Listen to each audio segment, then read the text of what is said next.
സമയത്ത് സ്വന്തം വീട്ടുകാർക്ക് പോലും നമ്മെ മനസ്സിലാക്കാൻ പറ്റിയെന്നുള്ളത് കണ്ടോ സുഹൃത്തുക്കളെ.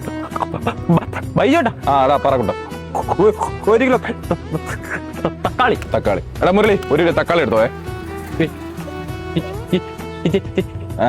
ചിക്കൻ മസാല ഉണ്ടോ? മുരളി ചിക്കൻ മസാല, പിന്നെ ചിക്കന് വേണ്ട വേറെ മസാല, വേറെ സാധനങ്ങളൊക്കെ ഉണ്ടല്ലോ, അതെല്ലാം എടുത്തോ. ബില്ല് കേട്ടോ ചേച്ചിക്ക് എന്താ വേണ്ടേ? മുരളി ചേച്ചിക്ക് ആവശ്യമുള്ള സാധനമൊക്കെ എടുത്തോട്ടെ.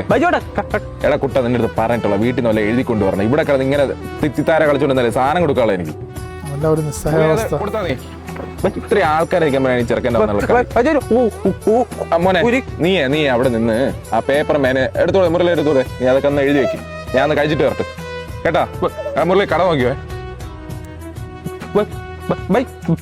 മോ? അവിടെ ഇരി, ദാ വരുന്നടാ.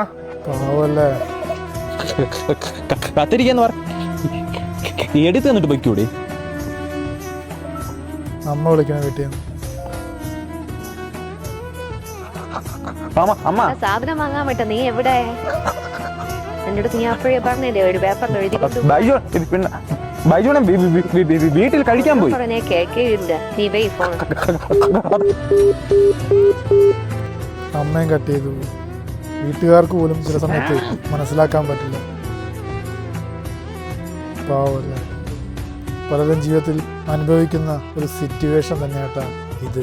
പല സമയത്ത് അവർക്കേ അറിയുള്ളൂ അതിൻ്റെ ഒരു പെയിൻ. അത് മനസ്സിലാക്കി നാം അവരോട് ചേർന്ന് നിൽക്കുകയാണ് വേണ്ടത്. അത് വീട്ടുകാരായാലും നാട്ടുകാരായാലും കൂട്ടുകാരായാലും ആരായാലും.